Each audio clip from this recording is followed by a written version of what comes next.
आज संकष्टी आहे. संकष्टी निमित्त मी काजू करी आणि जिरा राईस आणि मुगाचा हलवा करणार आहे स्वीटमध्ये. तर चला बघूया. डाळ भाजण्यासाठी टाकली आहे धुवून आणि इथं बघा काजू करी बनवली आहे. इथं राईस बनवून ठेवलेला आहे आणि हलव्यासाठी डाळ भाजून घेते मुगाची.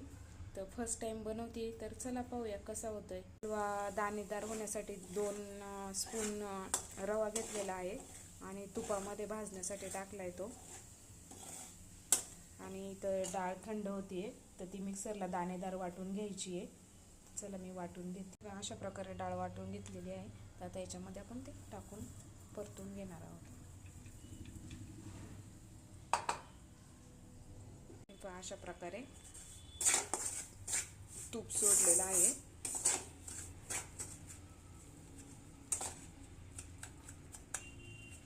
आता हे 7-8 मिनिटं परतून घेणार आहे मी.